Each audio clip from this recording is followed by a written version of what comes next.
What is going on, IB Nation? Welcome to another edition of IB Nation Sports Talk. It's Wednesday night. That means it's Mailbag night. That guy over there is Jesse Stiers the second, filling in for his dad because his dad is going to a Bruce Springsteen concert and probably potentially having more fun than both of us. I'm not sure, but he's off. He's living his dreams. Bruce Springsteen is his favorite artist. He's got a Bruce Springsteen tattoo. He's already seen Bruce Springsteen on this tour in early April. So this is his second time seeing him on this tour. So that's how you know you're committed, Vince, when you know what's coming and you're still willing to do it again.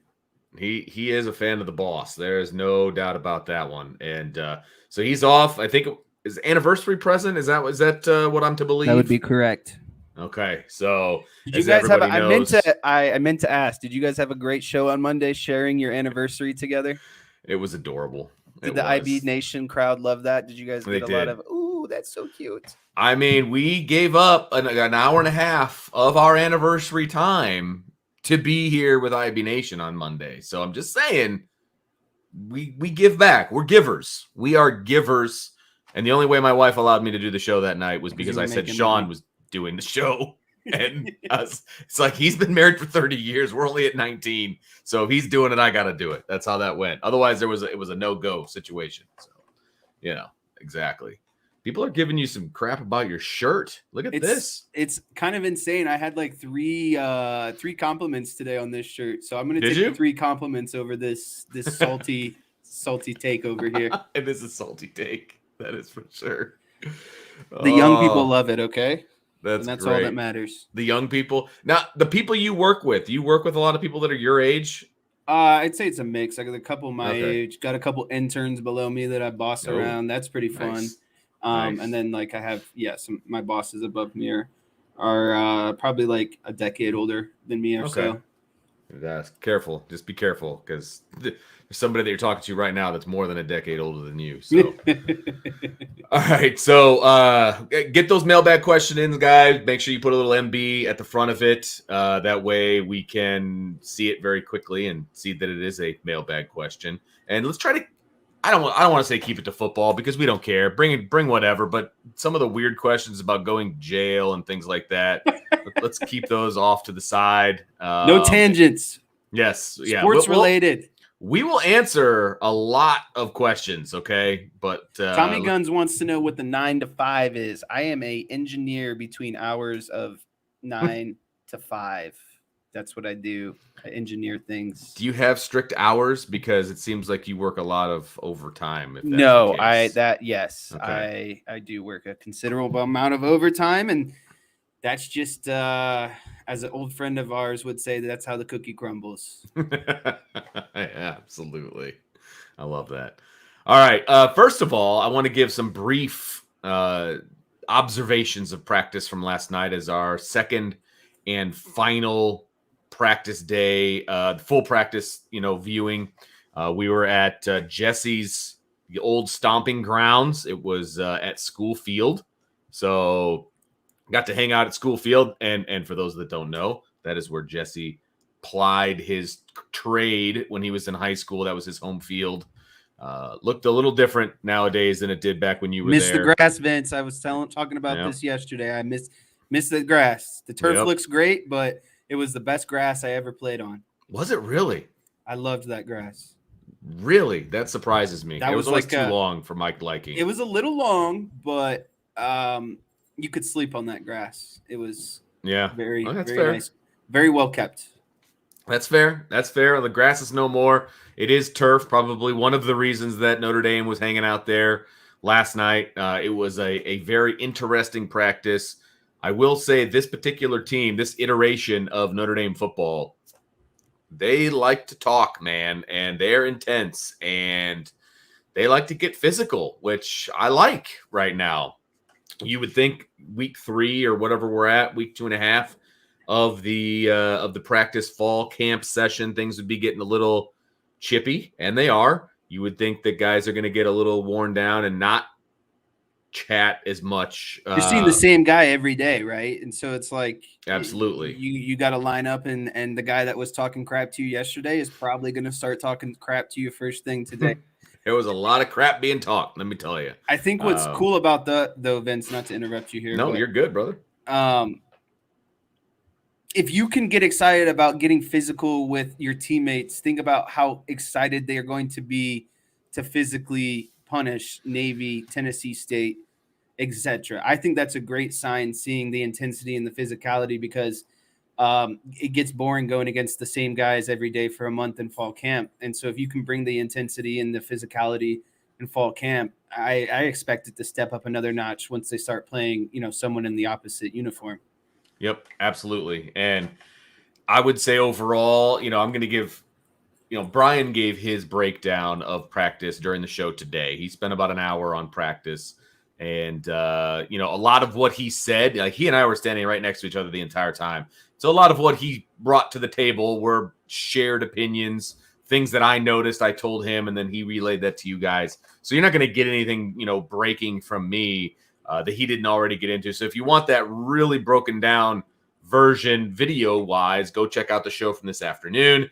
If you want the written version, it's right down there at boards.irishbreakdown.com. Lots of information there. But, overall, and this is to be expected, and I don't want people to freak out. Overall, the defense outplayed the offense when it came down to team. Well, and that's the thing, is there's going to be a lot of overreactions, Vince, but I don't know if we talked about this last time we were together a couple of weeks ago. It's easier for the defense. I mean, they know what the offense's base personnel is, their base packaging, what they're trying to accomplish. They're seeing the same stuff over and over again, right? Like it's a lot harder for the offense for that reason. There's really nothing that they're doing that's surprising the defense at this point. Correct. And I think that is a clear advantage. And you could probably say, well, it goes both ways, right? Well, like the offense knows what the defense is going to be lined up in. And I think it's a lot easier to work on stuff as a defense because you can work on stunts and personnel packages and blitzes and stuff. And again, what the base offense is going to be. So I take that with a grain of salt. It's just the defense had a good day. Right. And you can tell, the quarterbacks, they're starting to develop camp arm a little bit, passes that used to be on the money are a little bit short, things like that. You got to understand how many throws these quarterbacks are putting on their arms right now. I mean, they got camp arm. They're 3 weeks in. You know what I mean? And so that is to be expected as well. It was a very, very physical practice, which I did like, right? They gave them the day off today because of the physicality at practice, but it was physical from word one. The competition level is high. That's the way Marcus Freeman wants it. You can definitely tell, some individual things that probably stood out. Some, again, I thought coverage was really good. Cam Hart had some nice coverage. They didn't really throw at Benjamin Morrison at all. They're pretty much throwing anywhere else but against him. Christian Gray looked good. He's running with the twos right now across from Jaden Mickey. And so he was looking really well. He looked really good. Last night, I thought the defensive line, they have not settled on their offensive line. They still have pieces that I believe are going to be starters on the offensive line with the twos. And so it's kind of a mishmash of offensive line. The defensive line dominated the offensive line most of the night. They were able to get a lot of pressure on all three quarterbacks. And so all three defensive lines kind of outplayed all three offensive lines as a whole. But again, it's to be kind of expected at this point. And I don't think that the five starters were all together. I think it was a mishmash, right? So we'll see how things progress in that manner. But the defense outplayed the offense. There's no doubt about it. And I thought that there were bright spots for the offense. I thought the running backs looked good, but they were running. There wasn't a whole lot of room for them to run. I thought the wideouts did a good job of getting open. They need to secure the catch a little bit better at times. I will say that. When the ball was put on, a couple of contested catches, they didn't bring them down. That was a little bit disappointing. Tobias Merriweather had one that was over Cam Hart. He beat Cam Hart to the spot. went up, was kind of a contested catch, didn't come down with it. That was disappointing. Should have, needs to. But I'll tell you what, Chris Tyree plucked one out of the air very impressively. I mean, he was running full speed. It was kind of a skinny post, line drive throw over his head, and he's running full speed, does not break stride, just throws his hands up, boom, snatches it out of the air, brings it down, and then keeps on going. Like, this kid's good. This kid's a receiver now, you know, and I see people in the chat talking about, not this chat, down over on the page or on the message board, you know, hey, if they have trouble at wide or at running back, you can always throw Chris Tyree over there. He's not a running back anymore, folks. Like, this kid is a wide receiver, and that's what he's been working at for 8 months now. He's a wide receiver, and he looks good as a wide receiver. He's running with the ones for a reason, and he is going to surprise a lot of people in a good way. I'm telling you, it's gonna be great because I love that matchup. That matchup of him against a nickel, matchup of him against an outside linebacker or a safety. I'll take number 2 all day long. So kickers look good. Punters look good. Bryce McPherson, I think, is going to end up winning the punting job. Spencer Schrader has a really, really strong leg. Anything 50 and in, I think he's pretty automatic. Over 50, he's got the leg for it. Sometimes he misses left and right a little bit. But not bad. So, yeah, not bad. Any questions from you, Mr. Stiers, about practice last night that I can answer? Like anything you would have been looking for that you want an answer to that maybe we saw, that kind of a thing.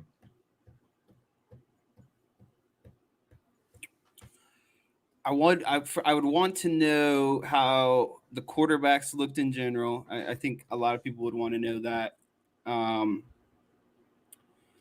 And if the offense struggled, could you pinpoint it to something? Was it defense making plays, or was it offense making errors in combination of defense making plays? Do you know what I mean? Like, sometimes you just can't help when a defense makes good plays, right? Like, they just everything's covered up.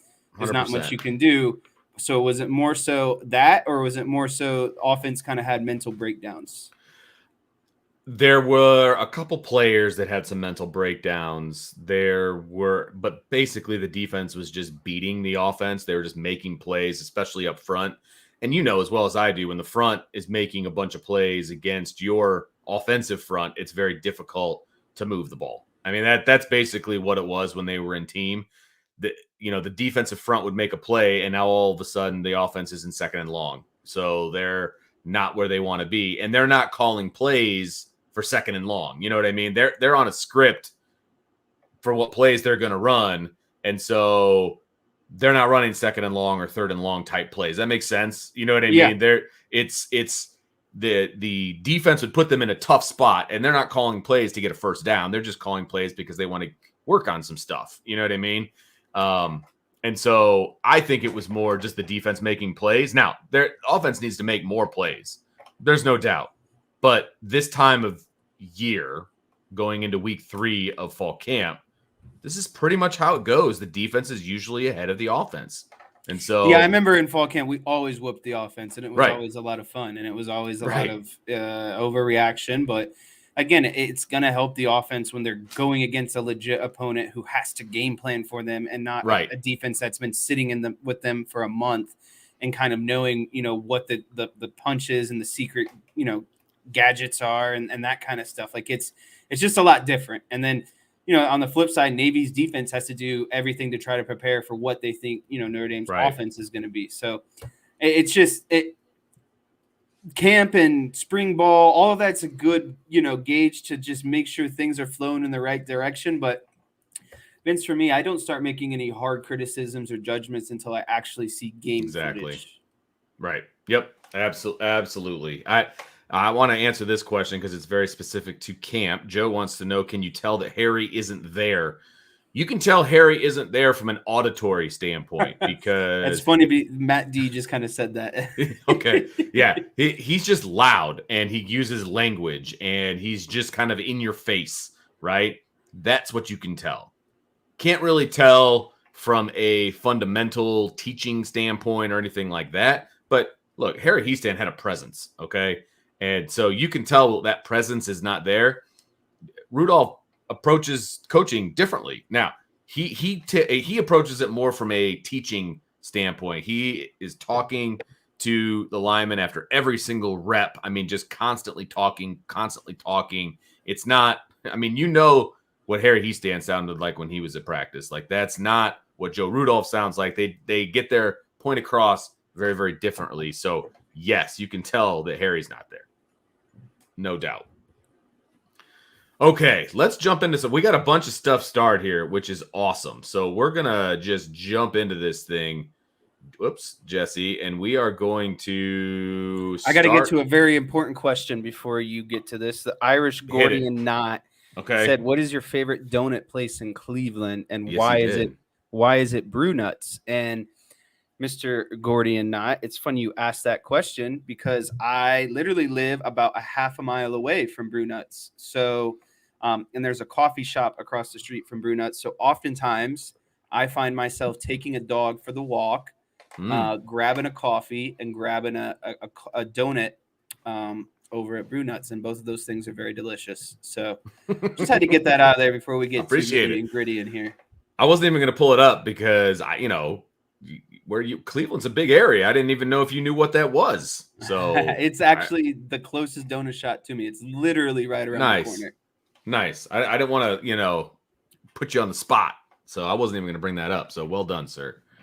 Okay. T-Guns has the first question. Do you think incentive-based contracts for future TV deals would be workable after the current bubble pops? A way to pay the better teams more and bring down the overall costs. Do I see incentive-based contracts? So does that mean basically like performance, like how you do dictates how much money you get? Pretty much. Kind of how so like it wouldn't be base rates per conference. It would be like everybody's in the same pool and it would be prorated based on how popular basically you what are. Florida State and Clemson kind of want right now. That's what they want. Yes. Correct. I don't see it ever happening because of it's a conference as a whole. And while Clemson and Florida State are the big market teams right now, and rightfully so, they're generating a lot of money for that. I just think it's always going to be the conference as a whole because you just simply don't know who's going to be good in what years, who's going to be down in what years. And so then you start playing a funny game of, what if a team goes through a really bad 10-year stretch? Now they're penalized, double essentially, because no one wants to run a losing football program. And two, No one wants to lose out on money too. And so I just think because of that reason, not knowing the future of who's going to be good and who's going to be bad, it's always going to fluctuate. So rather than taking the risk and rolling the dice, I just think you keep it consistent. And everyone kind of gets the same amount of money. At least that's my personal thought philosophy. Yeah, it's going to be interesting to see where I just think there's too much logistics with that. Yes, there's too much. Like, what do you base it on? Paperwork. Right. What do you base it on? When do you get, do you wait till the end of the season to get paid, based on your ratings? Like, how does that work? And then it's like, well, it's not fair that this team and that team had to play at 10 o'clock and this team got to play at 1 o'clock. Of course, they're going to have better ratings, than we did because they're getting the better slot. It's going to be very difficult to have that kind of a contract set up. I could see eventually if they ever went to, and we're going to talk about this a little bit more in rapid fire, but if they ever went to, a football only situation, right? And all the other sports were in regional conferences, the way things used to be, could I see like all 64 teams all getting the same cut? Yeah, I could. Could it be tiered? It's possible, but I think everything would be more equal across the board. So it would be the incentive to go to that Power 5, conference situation. So Tyler Evans has a super chat. So let's bring this one up here. So Tyler baby, I love me some super chats. I know you do. That's why I brought it up. So thank you, Tyler, very much for the super chat. It says, with conference realignment, let's say 5 years from now, can you give me 3 teams that you think it will backfire on? Oh, man. I'm trying to think of. There's been a lot of shuffling recently, Vince. There has. I'll here while you think about it. I'll say Oregon and Washington. I think they're gonna because not what they took a smaller cut to come to the Big Ten, from what I understand. So they're not going to be making the money as the rest of the Big Ten, at least not right away. And I think that they're going to regret it when it comes to all their other sports. I just that's just so much moving around from coast to coast throughout the week. I do think it will backfire on them. I think it'll backfire on Oklahoma. I think that it will backfire on. I actually just found a list here of all the teams that are moving. So give me a second here. Nice. It makes it a lot easier. That's the hardest part, is just thinking of everyone that's moving. I think it definitely backfires on Oklahoma. I think it actually backfires on USC as well. And then I also think that it backfires. Well, it's going to be, you know what? I'll just say it. I think it backfires on Texas as well, because Texas is expected to be really good, and they play in the Big 12, and they haven't been able to be good in a while. And now they're going to an even harder conference. Yeah. And I think that's going to step up expectations, and they couldn't meet those expectations in the Big 12 in the last decade. So how do you expect to meet those expectations in a tougher conference? I don't know if that helps you recruiting wise. Like, are you going to now get better recruits suddenly? I don't think just joining the SEC magically gets you better, recruits. And I don't think Texas's issues are recruits. I think their issues is athletic director and who they decide to bring in as head coach. So I think it's going to be harder for Texas and Oklahoma. And I think USC is going to struggle with playing a more aggressive power football. The Pac-12 isn't known for power football. The Big Ten is. And I think all that travel, it's going to be a lot harder on those players, and specifically the bodies. You know what I mean? Like, it's just more physical football. And I don't know if they're ready for it yet. Right.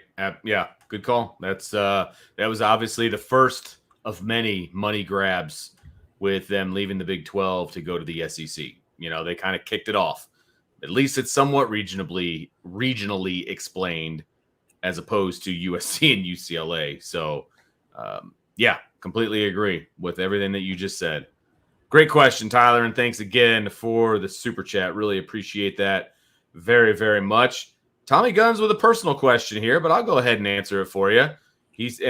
I just recently got this information. So he wants to know what is Dylan's jersey number. He's talking about my kid. And 13. That's my guess. What's that? 13 is my guess. Why are you guessing 13? It just feels like a Dylan soccer number. That's hilarious, because that's exactly the number that he Let's has. Go! That is very impressive. So he's been 13 in travel ball forever. But of course, when you're a freshman, sophomore, you get the poop end of the lollipop when it comes to uniforms. But now that he's on varsity, he got to get his number, and that's 13. So 13 for soccer. And you would take a guess on football? I'd say 90 or 99.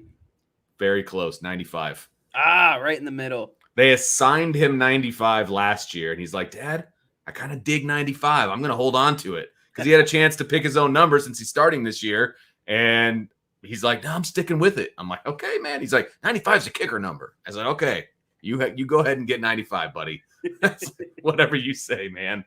Whatever makes your heart happy. Right, exactly. So he's 13 and 95, which who knows, man? Who knows? All right, next question. Here we go. More conference realignment from Salty Virginia Peanuts. Should the ACC accept Stanford and Cal? And if not, which two schools would you prefer?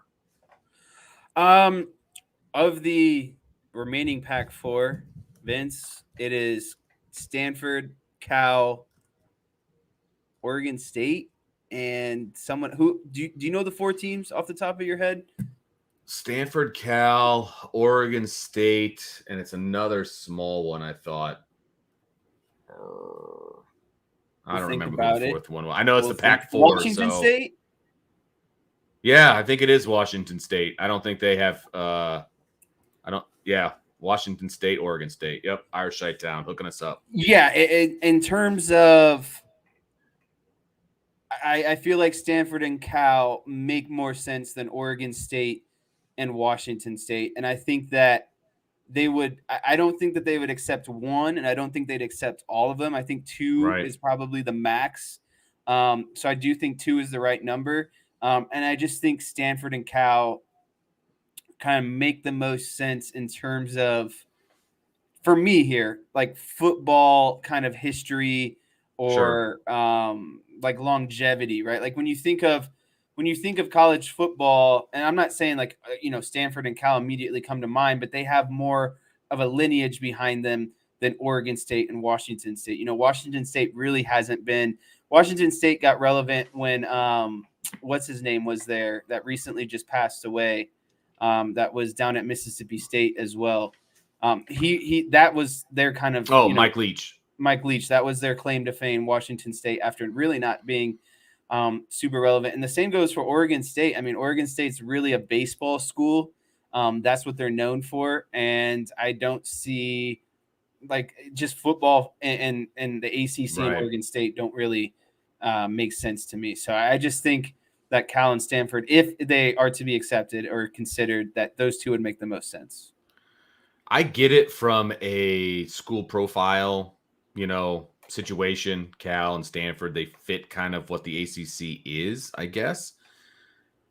My hesitation would be like Stanford has a very successful athletic program outside of football right now. Yeah, that's the crazy thing. Right. And so I feel like they see the problem like is literally baseball. They were like all of they're it. Really good. Women's basketball, they're really good. They win like the overall like trophy every year, or whatever. Oh yeah, used to call it like the Sears Trophy or Capital Cup. Yeah, or something. Whatever it is, they win that like all the time because they're so good. Yeah, for people who don't know, that's an aggregate of every sport and how you finish within the NCAA.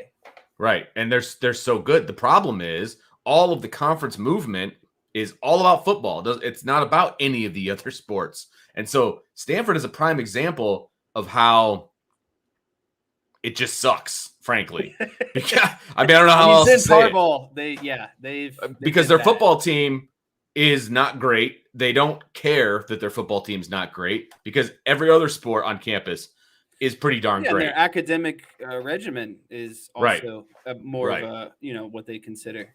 So it's very interesting to me how Stanford's being left out in the cold, even though they really do bring a lot of benefit to your conference from top to bottom if you brought them in. Now, I know that they have sports at Stanford that they don't have in the ACC. So, how would that mesh? Are they better off staying out on the West Coast in the Mountain West or whatever? I don't know. It'll be interesting. I guess my thing is if they're just looking at the college resume itself, right? The academic prowess of the schools, then Stanford and Cal make a lot of sense coming into the ACC. I don't think that move, quote unquote, saves the ACC at this point. Notre Dame going to the ACC would save them. You know what I mean? It would make sure that the ACC isn't going to go anywhere anytime soon. I don't know if Stanford and Cal do that. And do you really want them in your conference from a travel standpoint? Obviously, regionality doesn't matter anymore. So, that's... You know what I mean? So if the ACC has to get somebody, I guess I don't mind those two schools. I would just hope that Stanford rolls off the every year schedule for Notre Dame. Because I don't like that. I want that to move. And I think the real big reason why it's there is Notre Dame can get into a TV and recruiting market while they're out there, right? Like they bring Notre Dame to California, and I think that's right. While the game has kind of become they do. They bring Notre Dame to California, but it's Northern California. Like they're not getting stud recruits from Northern California. You know what I mean? Like that's, I don't know. I don't think that it's as beneficial as people make it out to be. You know what I mean? Yeah, no, I definitely get it. Nah, I don't know. We'll see. So we'll see what happens. It wouldn't shock me if that was the case. There's reports out there that Notre Dame are pushing, or that Notre Dame is pushing for Stanford and Cal to come to the ACC. if that's true, and I don't know because Jack Swarbrick hasn't texted me and let me know that that's true. Darn him. I know, right? But if that is true, then they're probably going to be in the ACC. Notre Dame has a lot of sway in the ACC. I think we can all agree on that. So if Notre Dame's pushing for it, it'll probably happen. Let's just put it that way. And, what ultimately could happen, too, is the ACC could accept all 4 teams. You quite honestly just have an East and West division within the ACC, and you really allow those 4 teams to, play each other predominantly every year. And that way that cuts out at least, 3 of the games of travel. Right. And then you probably schedule 4 to 6 more conference games with the East Coast opponents. I think that would be the best case scenario. If you're going to accept them, just allow them to be their own division out there. And unfortunately, some other teams are going to have to be the sacrificial lamb to join that West Side division. That would be tough. That would be tough. Maybe you rotate every year who joins that West Conference, because then you're taking turns, making those trips. But like we've talked about, that the higher ups of college football don't care, because you can fly in on a Wednesday night, allow your body to calibrate on Thursday, have a practice walkthrough on Friday, and here you are game day on Saturday. So the benefit of college football is simply that they get to play one day a week. Right. Football's not a problem. Ultimately is going to be, and that's. Let's be honest. Football's not the issue here. And so a lot of people, are talking about what happens to these other sports. I just don't think people ultimately care. And I think the Olympic sports are going to have to figure out something on their own. We talked about this a little bit yesterday based off of Muffet McGraw's quote. I mean, I just think football eventually is just going to branch off and do its own thing. And that's already kind of the process that started.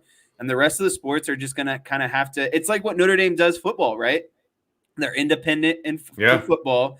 But for everything else, they figured it out. They're in a regional conference for them. They're in a regional conference. And I think that's what's going to happen with the rest of these sports. There's going to be regional conferences, and football is going to do its own thing. What do you think about this idea from Mr. 2.0? Take all 4 of the Pac-4 that's left, and then add a couple of Mountain West schools, and now you've got your West, your East and West divisions. So what do you think about that?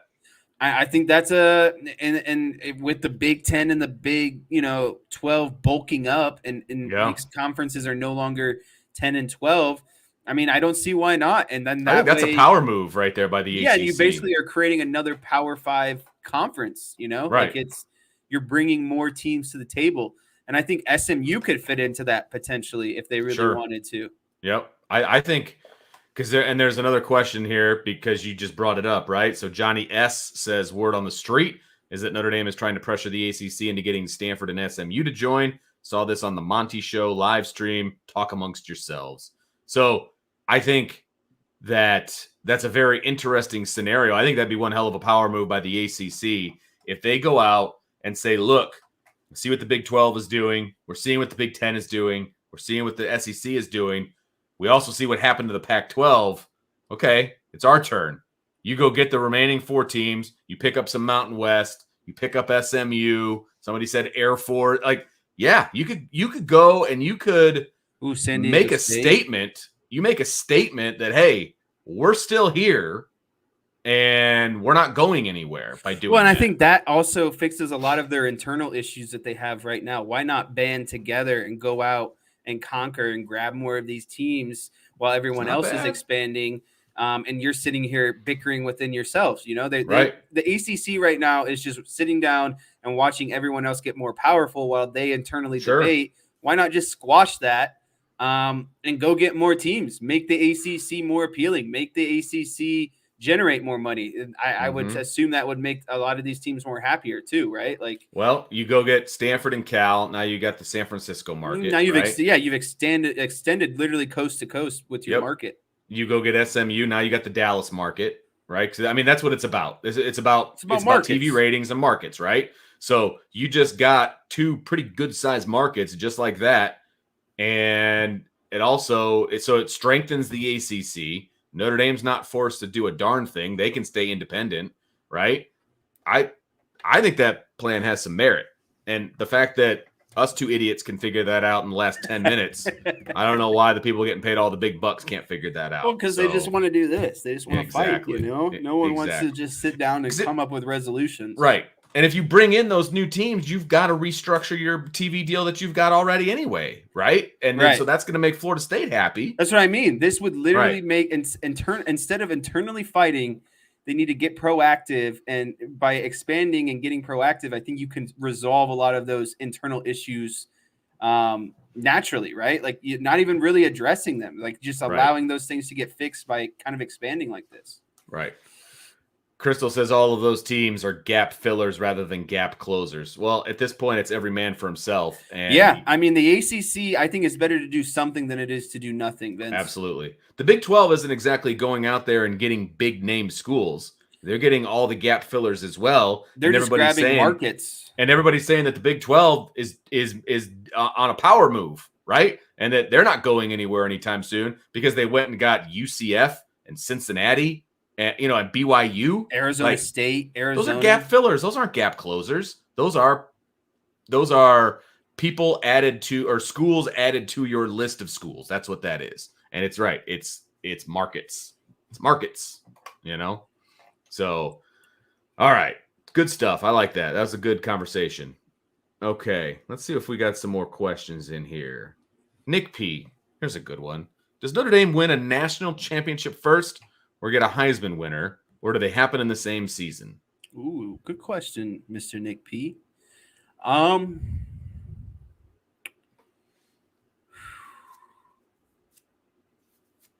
think I would lean more towards a national championship, Vince. And I'm saying that because while Notre Dame has had an uptick in recruiting recently, they haven't had an uptick in the positions that are Heisman-esque, meaning they haven't had a stud quarterback. A stud quarterback is always the front runner for the Heisman. They haven't had a stud running back, also a position group that is favored in the Heisman. And they haven't had a stud wide receiver. I mean, between those three positions, I just, Sam Hartman's going to be in contention. And then if Sam Hartman has a crazy, insane year, I think that means that also means that they're going to the national stage. So I think this season in particular, I think that that you could see it happening. Like if it were to happen, right? Sure. Like this is the season where I think that they would have a Heisman finalist and maybe be, a national championship finalist. But outside of this year, I just don't see, a quarterback on the horizon or a dominant game-changing, Heisman type wide receiver on the horizon. And while Audric Estime is good, it's clear that Notre Dame prefers kind of a snap share type rotation. So I don't think that he would get the bulk that Heisman running backs would essentially get. So I have to lean towards national championship on this one. I lean towards national championship as well. The Heisman Trophy, let's call it what it is. It's the best player on the best team. Is it possible that Notre Dame is that someday? Potentially this year? Sure, absolutely. Yeah, I just think the Heisman Trophy is just it just goes along with team success, right? And so you're right. If Sam Hartman basically replicates the numbers that he put up at Wake Forest last year, Notre Dame's going to be right in the thick of things. Right. And he'll be a Heisman contender. But I still feel like the way this team is being built now and in the future, could CJ Carr be a Heisman contender? Sure, he's got that talent. Yeah, but that's not like 3 years from exactly. now. I'm hoping that Notre Dame is a national championship contender before then, right? And so I will say national championship. So I guess the order I would put this, right, if we had three options, national championship, Heisman, or both, I would go national championship, both, Heisman. I think that's the direction that I would go with it. Yeah, I like that. I will take both. Like both would be great. Don't get me wrong. Right? That would be awesome. How about this one from Salty? Go ahead. What's up? This reminded me of something. I need to pull this up to pull up the exacts. Give me 1 second here. But okay. The other night I was feeling dangerous a little bit, and the Cubs were, how the Cubs have been playing recently. I do. Red hot. I made a bet. I made myself a lottery ticket, and I did a two-leg parlay. Cubs to win the National League this year, and Notre Dame to win the national championship. $5 to win 6,000, baby. Why not, right? Like, you go out and play the Powerball. You go play scratch offs. Like, I was just sitting there one night, and I had $5 left in my account, and I was like, man, Cubs are hot. And I was like, if they continue to hit like this the rest of the year, like, they could be real. Like, you look at their lineup 1 through 7, and this isn't to get off tangent, but like, they have a lot of good bats in that lineup, right?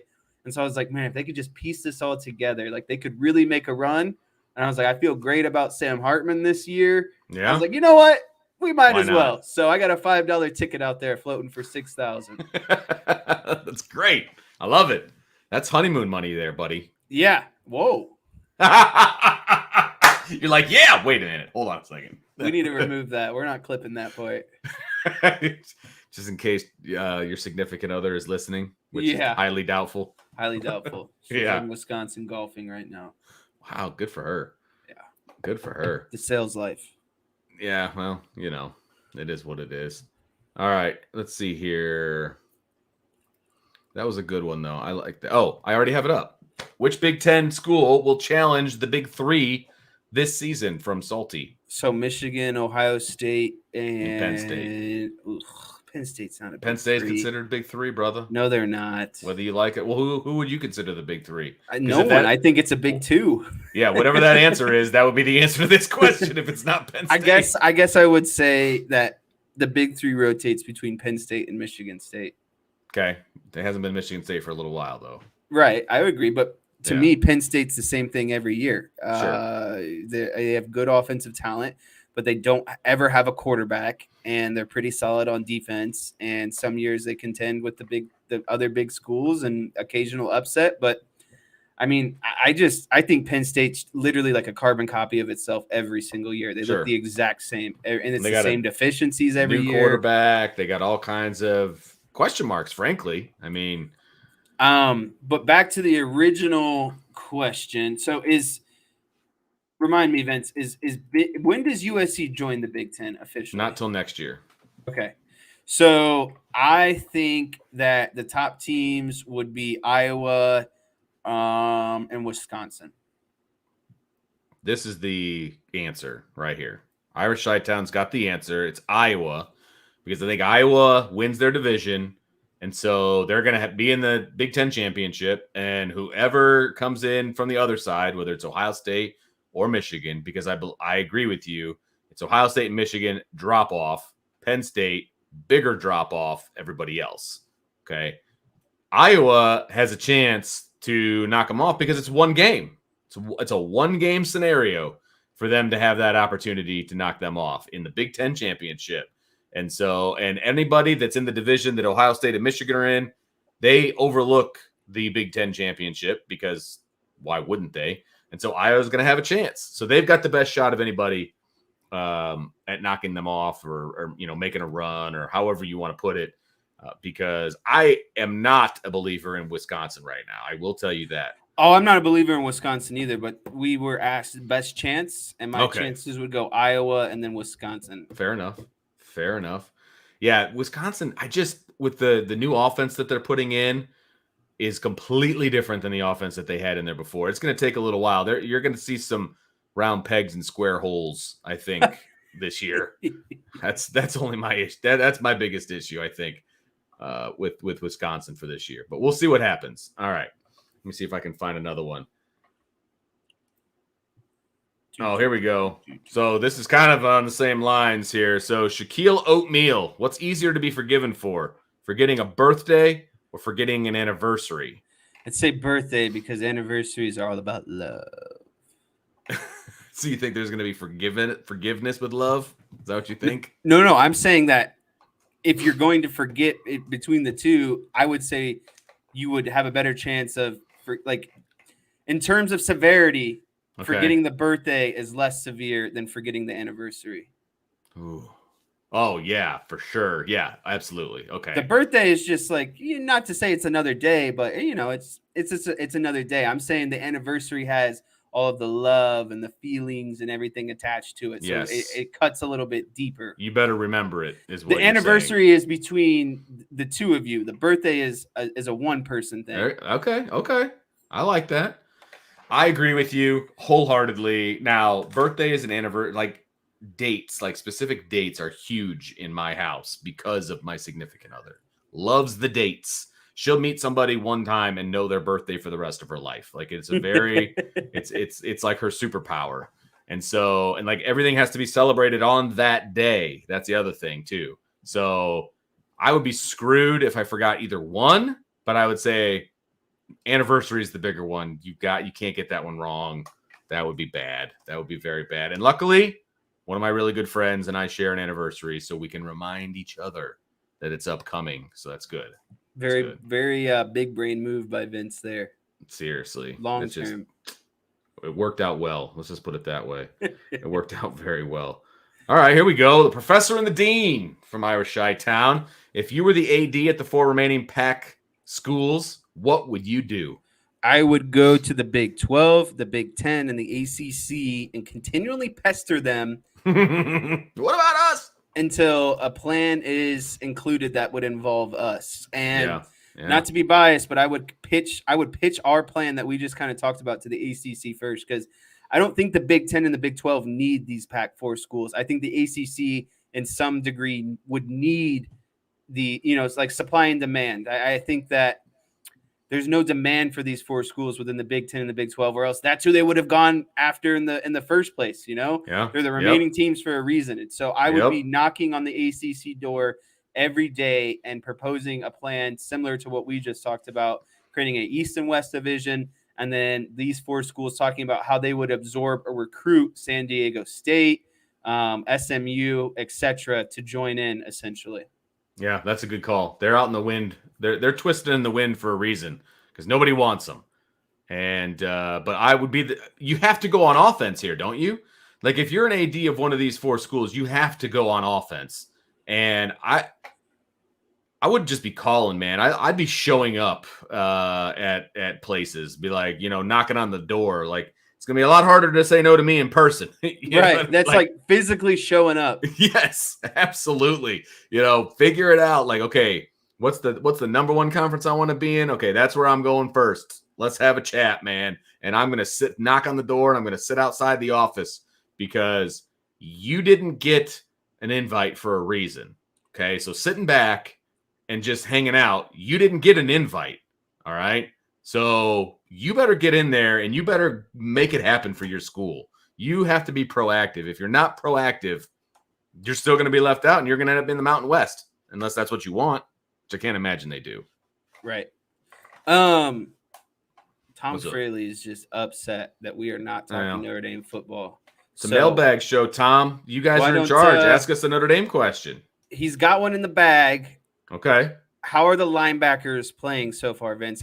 Maybe you can speak about what you saw last night. Maybe a little Maris Leofow talk, because I heard Mr. Maris had a surprisingly good practice. He's showing his athleticism, man, and he has never had an issue at practice. Let me be real clear on that. Like, there's a reason everybody. Good point. everybody was very excited about Maris in practice, man. So he's having a good camp. There's no doubt about it. He's going to play, folks. And so if you're upset about that, I'm sorry. And I don't, you can't overreact to one practice, right? And I want to make sure that I stress that. Can't overreact to one practice. But Marist is one of the top 3 linebackers that I've seen throughout the course of fall camp. Period. And honestly, playing better than Sneed, right? Yes. Sneed still looks like a young player.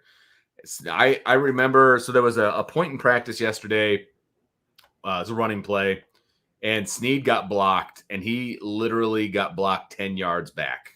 Oof. I mean, and I leaned over to Brian. I said, that boy needs to develop some ass. Like he just needs to be bigger if he's going to play inside. His legs and sink his hips and stand his ground. I mean, he's not ready to play inside. And so now I think there's still a place for Jalen Sneed on the field this year. I want I want to be very clear on that. There's a place for Jalen Sneed on this defense in certain situations. Well, Vince, I think that's the exciting part about this defense is that it is built in a way that is going to highlight the best skills and features that these players have to offer. And I don't think that means that they're going to get, what their snap share looks like. Right. There's going to be guys who are consistently playing. Those are your Kaisers, your Bertrands, right. your those two look really good. Right. And so those are the guys who are going to be consistently playing. But what makes this defense fun is you can plug in, plug in all these different pieces in and out. It keeps everyone fresh. It keeps, you have all these personnel, not all these, but you have personnel packages designed to stop specific things. You get into yard and down situations that are advantageous to certain personnel packages. I personally love this. And so, if people are out there, upset that maybe Jalen Sneed isn't playing enough and, et cetera, or maybe Maris Leafau is playing a little bit too much. I just think that you're going to be the guys that need to be on the field consistently are going to be on the field consistently. And then they're going to plug and pull pieces around them. And that's exciting to me, again, because it's going to allow for guys to stay fresh. And it's going to allow the guys to do what they do best while they're in there. Yep.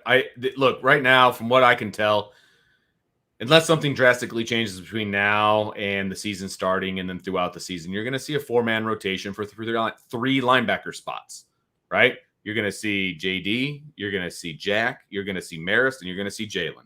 In some form or fashion, the 4 of those guys are going to be playing.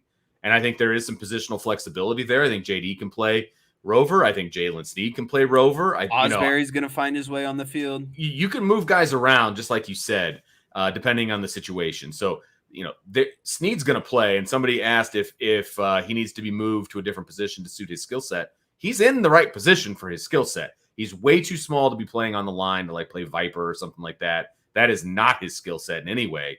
He needs to be playing linebacker. He can play Will. He can play rover. I think he's more suited to rover at the moment, but he can definitely come in and play Will in passing downs. He'll be fine. You know what I mean? And so I think that those 4 guys are all going to play. I think they're all going to play at a high level. You just have to make sure that, and this is where the coaching comes in. Just like you said, this is where coaching comes in. You've got to know what your guys do well and put them in position to succeed. Don't put them in position they're not going to play well. Well, and when a guy goes out there and knows that he's specifically in there to do something he's good at, Vince, that just boosts confidence. And that confidence in no matter what sport you're playing, the mental part of the game. And when you trust in yourself and you believe in yourself and you're out there with a purpose and intent, your coaches are putting you out there for a purpose, meaning they trust you and believe in you. I just think you're going to see a lot better results. And then that's going to bleed over and translate into fixing the other stuff that they're maybe not good at right now. Absolutely. So we got an over-under here that I wanted to throw up. Let's see here. Justin Knox wants to know if JD is going to be over-under 110 tackles this year. So to give this reference, Mr. Bertrand had 82 in 2002 and 102 in 2001. I'm trying to look at game logs. I think he was out at least a game. I'm just going to simply say the over. He was close in 2021.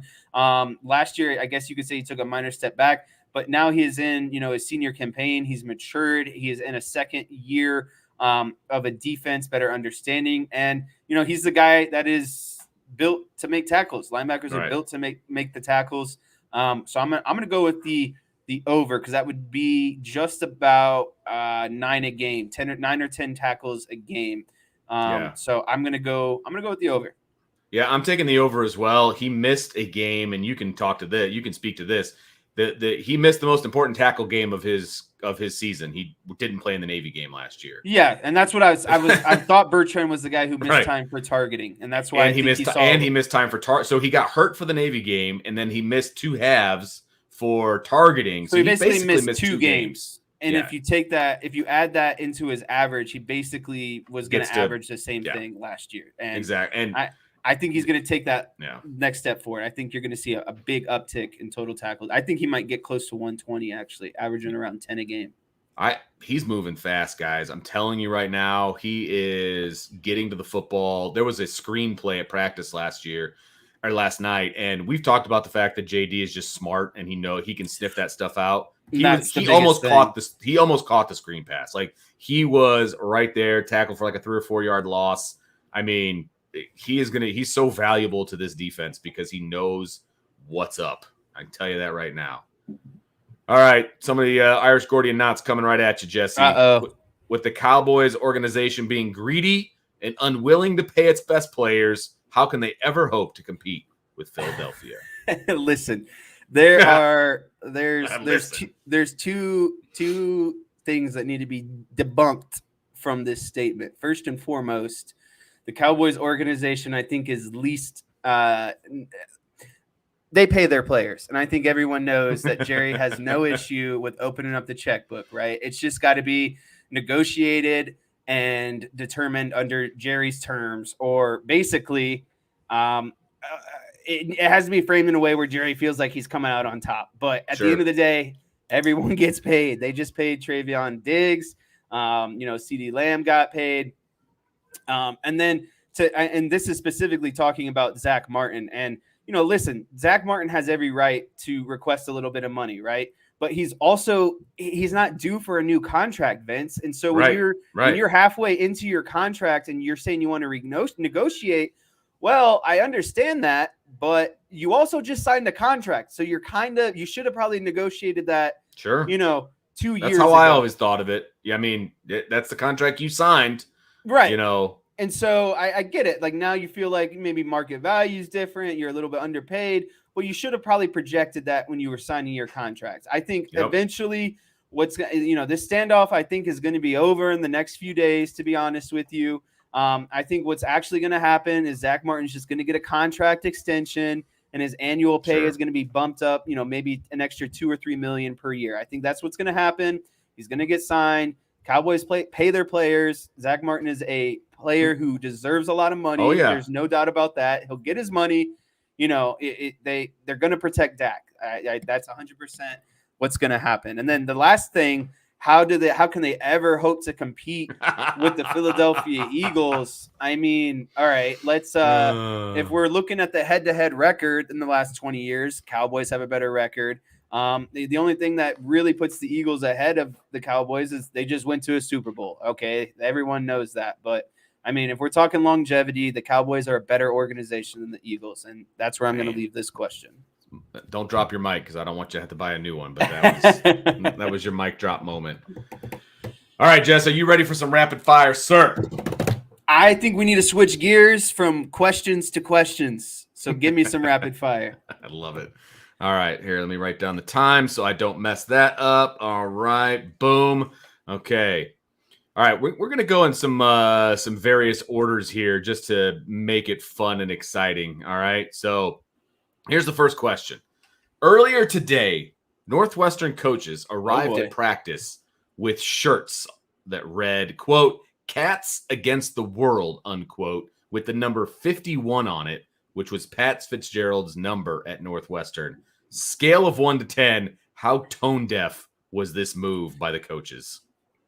So with 1 being, not tone deaf at all, and 10 being completely tone deaf, I'm going to give this one a solid 9 out of 10, Vince, because, Pat Fitzgerald is under a lot of investigation for a really hazing is a big no-no now. It used to be, and that's whatever, but it is very clear that hazing is no longer an option or a thought, right? And so the reason that this makes this tone deaf, Vince, is because say you and I were going into work, right? And one of our coworkers is being dismissed because of something he did, right? Or he or she did. And then, maybe a week later, you and I walk into work that says, my man's is innocent or whatever, right? Like whatever. Free so-and-so, whatever. Right. Yeah, right. But like, why would I jeopardize my job for someone else in an ongoing investigation? I guess that's what I'm getting to. Is I wouldn't personally jeopardize my money making for something I have nothing to do with, and I wouldn't get I'm a person who minds my business.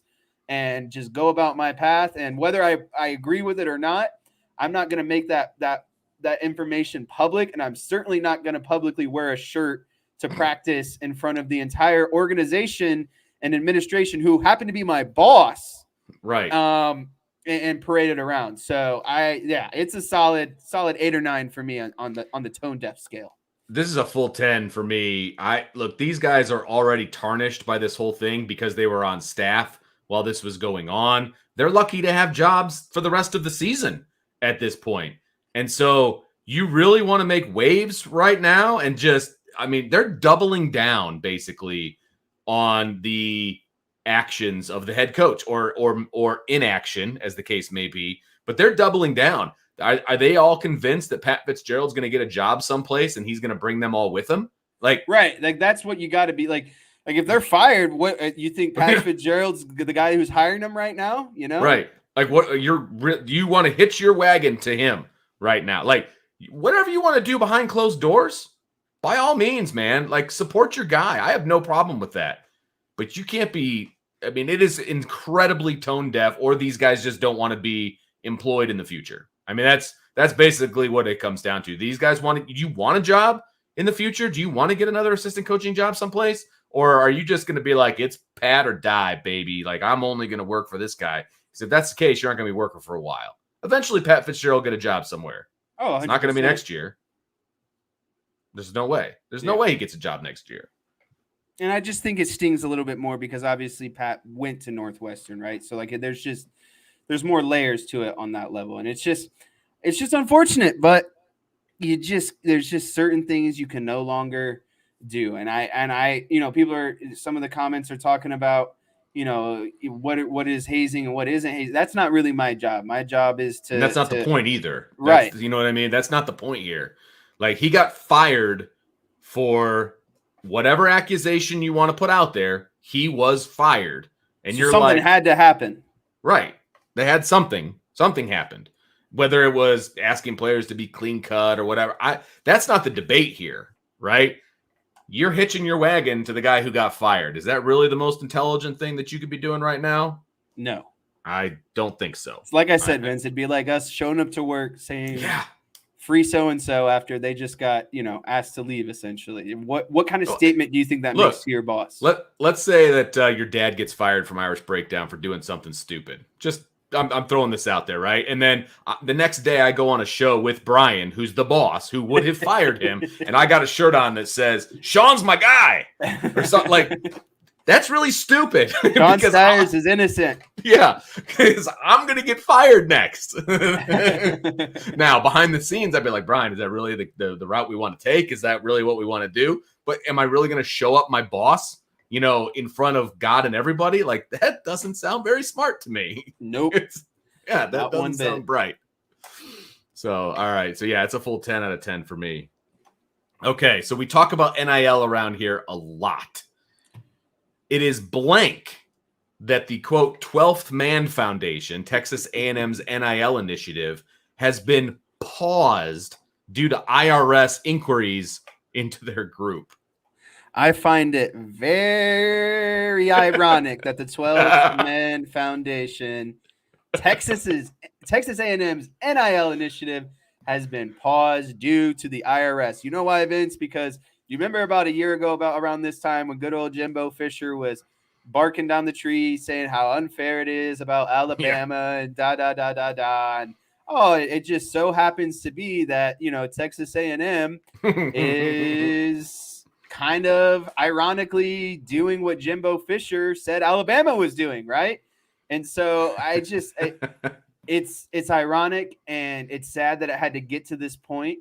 But I think if the IRS uncovers something with Texas A&M, I think it's going to lead to a lot of repercussions down the road. There's going to be a lot of inquiries. It's just going to generate a lot of red flags, I think. And we knew this was going to happen, I think. No one was going to be clean about this, right? And with the lack of regulation and sanctions by the NCAA, basically just turning a blind eye, it was the Wild West. And now that there's actual kind of implications, I hope that people tame it down a little bit and it becomes more of a balanced playing field at the end of the day. we all knew, like, it wasn't a big secret that Texas A&M was handing out money left and right to recruits. I mean, just blank check after blank check after blank check, right? And like you said, the NCAA wasn't going to do anything, and that was pretty obvious. I mean, it was right on their front doorstep, and they obviously didn't care. Now the federal government. Oh, what are you guys talking about? Now the federal government is stepping in, the IRS, because obviously the money is dirty. Let's be honest, the money's dirty. And they didn't launder it right. And so now the IRS is stepping in. They're like, okay, hold on a second. And if they find a bunch of nonsense, right, and they have to shut it down, or they have to, I don't know, put people in jail. I mean, that's a possibility at this point. Like, what is that going to mean for some of these other initiatives that are out there that are probably doing the exact same thing? Like, I feel like if this goes bad for Texas A&M, it could open the door for a lot of other schools to meet the same fate, whatever that fate happens to be. Now, if they don't find anything, it's going to be, play on, situation normal. But it's not overly surprising that Texas A&M is the first group to be investigated. Let's put it that way. And I think Tyler Binge brings up a good point here. The IRS wants its cut too. And have the player, like, Vince, do you think an 18-year-old knows how to file taxes when suddenly they come into millions of dollars? Right. And file taxes on a gift, basically. Right. I think that's also got to be a big issue too, is, are these taxes getting, first of all, how the money is getting to them. And then once said money is obtained, how are they going about legally, presenting this money to the government, I guess. Well, and gift tax is crazy. You know, that's not income tax. Like, gift tax is like 40% or something. Right. Like, it's a ridiculous number. I know that. Not to get off topic once again, but you know what I hate, Vince? And this is just, we're going to go down my curmudgeon old man moment right now. Love it. I hate it. I'm here for it. I hate that once you pass a certain threshold with gambling winnings, you have to pay a tax on it, because Vince, no one's there when you're losing $1,000 or you're down $2,000. They just say, keep on betting, baby. But as soon as you make a little bit of money, guess who comes knocking on the door? The good old, Uncle Sam. Uncle Sam is knocking on the door. I just think that's incredibly, I hate that so much. And that's such a strong word, but like, it's just another, like, they only care about you when you're winning, Vince. As soon as they don't care if you're losing thousands of dollars, being a degenerate, but as soon as you win a couple bucks, it all of a sudden needs to get taxed. And I really hate that. What's the threshold for getting taxed? Do you know? Let's see. It's probably different in every state, I would imagine, but I'm not sure on that. Gambling winnings that must be claimed. 1,200 or more in winnings. Okay. All right. Well, so I have not hit that, $1,000. So we're okay. We're okay. And I've never cashed out. Like, I just keep it in there, just keep rolling with it. Like, I've never cashed out. So. And Joe brings up a good point. You can write off your losses just like you can write off stock losses. But again, that's write off. They're not repaying you for your losses. But as soon as you win a little bit, they got to make sure to come get their little collection. So of course they do. Welcome to America, baby. Land of the free, home of the taxed. That's how we roll. That's right. that's the way it goes, baby. All right. Oh, man. First of all, let me ask you, have you seen the new Johnny Manziel documentary yet? No, but I saw some funny tweets about it last night. Baby. Oh, and I live in Cleveland, and I have a group chat of friends that are unfortunately Cleveland fans. So I get a lot of like Cleveland talk. You know what I mean? Nice. Well, it's worth your time, and it's only about an hour. It's not even really all that long. And to be honest with you, they don't really dig in a whole lot. It's a lot of surface type stuff, if I'm being honest. This is some stuff I didn't know. But here's one for you, and I'm sure you probably saw this on social media as well. So in the new Netflix documentary about Johnny Manziel, he admitted that when he got drafted by the Browns, throughout his entire time there, he literally watched 0.00 hours of film, and his agent confirmed it because the team complained to the agent that he's not watching enough film. Yeah, and then I saw Are you at all surprised by this? I saw the agent basically was like, "Are you sure?" And they were like, "We issued him a team iPad, and it says 0 hours have been watched." It reminds me back in high school when my coach would yell at people because he could literally see the amount of hours spent on huddle, right? Yep. And so I am not surprised by any of this at all, Vince, because everyone knew who Johnny Manziel was coming out of college, the partier, I don't care, I do whatever, I'm Johnny Except Manziel. for Skip Bayless, he thought he was going to be a Hall of Famer, but other than that. Right. And so I'm not surprised by this, but I am – like I'm not surprised because it's Johnny Manziel, but I also am a little surprised because it's like, dude, now's your chance to just wipe the slate clean and just really dig in. Like you can't tell me you really thought you were going to be a successful quarterback in the NFL and not watch film, because I guarantee you the first thing that Peyton Manning tells you, or, like watching the quarterback documentary and the amount of film Kirk Cousins watches, you just got to do it. And so I just don't know how he actually thought he was going to be everything that he envisioned himself to be without watching film and putting in the extra effort. It's amazing to me that he didn't even throw it on and walk away. Not even an attempt to try. Right. 0.00 is what it said. That blows my mind. Apparently he didn't watch even film. Try. One of the primary people they interviewed in the documentary is Cliff Kingsbury, who is his offensive coordinator at Texas A&M, which I don't think I remember. But anyway, he basically said, you just got to let Johnny be Johnny. That's basically what he said. He's like, we just let him go out and play. It's like a playground. And he clearly didn't do any preparation at Texas A&M. And he just carried that on to the NFL and thought that was going to work. Unbelievable how he thought that was going to be an effective way to be. And he said, as soon as he got to Cleveland, he was like, I don't want to be here. And so he did a good job of not wanting to be there. I will say that. Successful on that one, for sure. Unbelievable. Hey-o. Unbelievable. Christopher Morel hits a solo home run in the top of the first. The Cubs lead 1-0.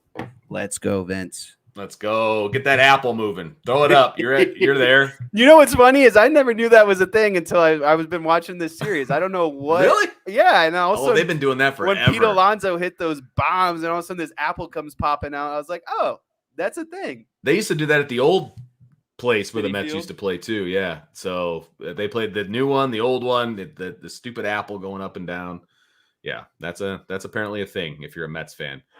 All right, here we go. Chip Kelly, UCLA head coach, had a nice quote. And of course, when Notre Dame comes out of his mouth, we got to talk about it.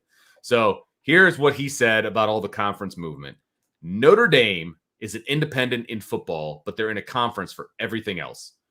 Why aren't we all independent for football? Take the 64 teams in Power 5, make that one division. Take 64 teams in the group of 5, make that another division.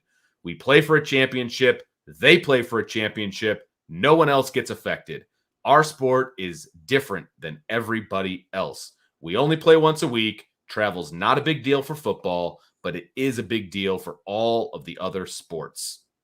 Unquote. What are your thoughts? So I get what Chip Kelly's saying, but ultimately at the end of the day, all he would be doing it. So okay, let's say we take his idea, right? And we take the 64 teams in the Power 5 and make that one division. And they take the 64 teams in the group of 5, make that another division. Okay.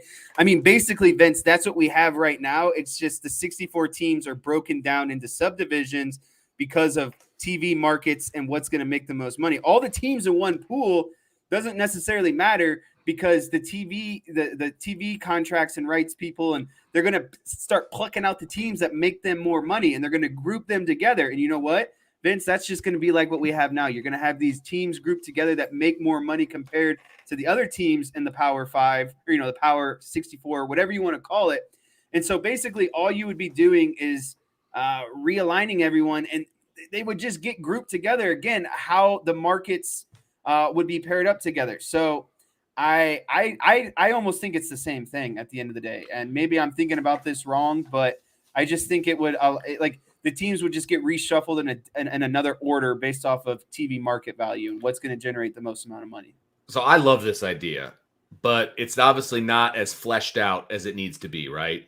So I think I like one last thing. I like the idea of having the Power 5 and the group of 5 kind of have their own separate championships. Yeah, because look, I think that's a really good Bowling idea. Green teams like they're not going to win a national championship, right? And so what are they doing? Great idea, but again, I just think that group of 64 is going to get broken down to subdivisions again. Well, here's how I would do it. So if I don't know where he came up with the number of 64, but let's say it's 64. That's fine. So let's go 64 and 64. So you got your Division I, Division II, let's call it, just for lack of a better term, right? So your Division I teams, you got 64 of them. The biggest issue would be making a schedule, right? Because if everybody's in the same division with subsets, do enough teams go around. So you would have to almost rank out all 64 teams, and then each team would have to play like X amount from this top group, X amount from the second group, X amount from the third group, X amount from the fourth group, depending on how you like, if it's like 12, 12, 12, whatever, right? So you'd have to make the schedules as even as possible. It would be like a random draw because there's no conferences anymore. So you would have, if there's a 12-game thing, you're playing 2 games with this top, 2 games from here, 2 games from here, whatever the case may be. So the schedules are as even as you possibly can make them, right? Then you have a X amount of team playoff at the end, whatever that number happens to be that you like, you get your national championship. Now, as far as the money is concerned, if you're in the top 64, everybody gets the same amount. It's all divvied up the same. Everybody gets the same amount. The other sports go back to regional conferences, whatever those are, ACC, Pac-12, Big 12, I don't even care, right? But I think that's the direction that we're headed, right? I feel like that's where we're headed. Football just needs to break away because this is going to be an utter disaster for every other sport besides football. Football needs to be their own thing. Everybody else needs to be everything else. I mean, that's basically what it needs to be because these other student athletes, and I know that term is not used anymore, but they're getting screwed out of this whole thing. You need to do something. You need to do something. And that's the only thing I can think of. Break football away. Everybody else is in their own conference, and they figure it out for the rest of the sports. I think that's doable, and I don't think it's all that complicated either. You put a couple of smart guys in a room, they could figure this out in a day and a half. I'm telling you, it's not that complicated, It really isn't. You and I could figure it out in a day and a half, man. Just put Irish Breakdown in charge. We'll all get together. We'll all figure it out. We'll get all the TV execs in there. We'll get a good deal for the top 64, the bottom 64. We'll let NBC have the bottom 64, and then we'll take the top 64, divide it out amongst everybody else, and call it a day. It'd be so simple. So simple. But, again, that's just too easy. All right. Last one here for you, Jess. Power Slap 4. The slapping competition is tonight. Buy or sell ever entering a slapping competition? That's a big sell for me, Vince. I have a very sensitive face, and I think as soon as I took one smack, I'd be done. There would be a rule in my contract that I always slap first, and if I don't make it out of the first slap, chances are I'm done. You know what I mean? Like that's. And this is funny. I don't know if you saw this. I'm going to take it a step further. I saw a booty smacking competition. Whoa. I know you want to get involved with that. Not to take this to the PG-13 level, but there's a competition where instead of smacking the face, you just smack some bosoms, and it's same concept. I'm not even going to go there. I'm going to stay with the slapping competition. And if I didn't get to slap first, I wouldn't even get one in because my butt would be knocked out cold. That's what I mean. I'd have to go first. Have you seen some of these guys and what they like? Oh my God, that looks worse than boxing. I think if you have to have someone standing behind you, not a good idea. It's not a good idea. And anybody that would willingly get in there against like a 250-pound grown man who's like, okay, 1, 2, 3, the wrist and then Well, boom! I mean, oh my gosh, that sounds horrible. Derek says, I'm 20 minutes away from Jesse. Let's practice. I go first. I mean, good luck. There's no way. There's no way. There was another question here, Vince, in the mailbag I wanted to get to, a light, fun one. The favorite board game. You got a favorite board game? I saw that one, and I wanted to bring it up, and I forgot. I'm a board game nerd. I have a bunch of board games upstairs, actually. Yeah, we play a lot of board games. Hit me. What do you got? What's your favorite? I'm going old school. I was going to say, I got some classics. People are going to call me boring. Chess. Love a good game of chess. My dad and I would play chess a lot growing up. I like the strategy to it, right? Like, I'm a numbers guy. That's what I do. It makes sense for me. Growing up a lot, we also used to always play Scrabble a lot as a family. I love playing Scrabble. Scrabble. I'm terrible at it. I wasn't good at it because words in the dictionary, not my greatest thing. I just stick to numbers. But I just remember every now and then, like, my parents were like, you beat us in a game of Scrabble, you can go out with your friends tonight. Ooh. Beat us in a game of Scrabble, we'll give you your phone back. And so, just like that was a lot of fun. And then I had my sister and I, growing up, played a lot of games. And I loved playing Candyland and Trouble with her. Specifically Trouble. I love Trouble a lot. You like popping the bubble? Yeah, not a lot of – no, that's Trouble. Is it Trouble? Okay. Yeah. Not a lot of, obviously thinking when it comes to those games or real overall strategy. There's a little bit of luck involved. But I loved playing those with my sister. And then there's a game now I like to play. It's called Sequence. That's a lot of fun. I like to play a game called Cribbage. I don't know if you've heard of that. That's old school. I learned that one recently. Isn't that a card game? Yeah, and you got like a wooden peg that you're trying to make home. That's gotcha. To the crib, making it to the crib or whatever. Okay, gotcha. And then the last one would be. And you got a bunch. Yeah, this last game I was recently introduced to is called Azul. I don't know if a lot of people have heard of that one. It's more so kind of like a pattern game, but I'm not kidding you. I'm kind of a board game kind of nerd, and we have a friend that travels and goes and plays board games with in conferences and stuff. Yeah, so it's it's a fun thing that a lot of my friends and I like to do. Is we some nights just literally get together and have a game night. So nice. I just thought that question was very fitting.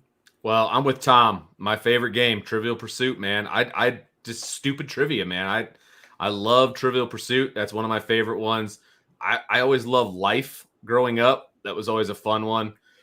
Seeing what what job I was gonna have. Never wanted to be a teacher. How many kids you were gonna get? Yeah, exactly. Now when we play, if I have less than 5 kids, my kids get upset. I'm like, sorry, you're out. I've seen the real life repercussions. It's like, you're out, man. Sorry, it's how it goes. So, but yeah, we are fans of board games around here. My kids love. What is it? Where you've got the people, and you got to guess who the person is. Oh, I can't remember the name of that one. Guess who? Clue? Guess who? Or no? Guess who? Guess who? Guess who? Yeah, Clue is a big one in our house. I always kick everybody's butt in Clue because they're just not good at process of elimination. Hot take: I do not like Monopoly. Too long. Too long. There's no end to it. There's no end. Yeah, I don't like games without an end. Too much for me. You never know the timetables. It might be 2 hours long. It might be an hour long. I'm just, Monopoly is not my thing anymore. Yeah. Yep. Absolutely. I agree with that one. I can't do that one. So, all right. Well, we're going to end it right there, Jess. Thanks for stepping in for the old man while he's out doing his thing, checking out Bruce Springsteen, watching his idol, doing his thing. So I appreciate it. Tomorrow, check it out. There's going to be a show tomorrow in the afternoon, and Jess and Sean will be on tomorrow.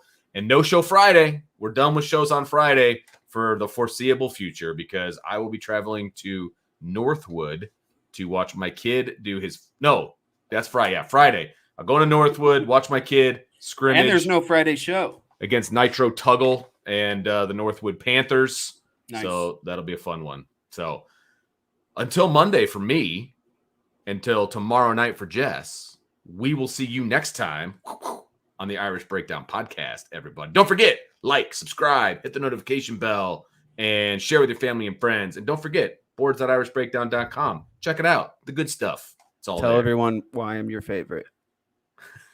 That's right. Let's get this guy a raise. That's what we're going for. Thank you, Vince. You're welcome. All right, everybody. We will see you later next time on the Irish Breakdown podcast.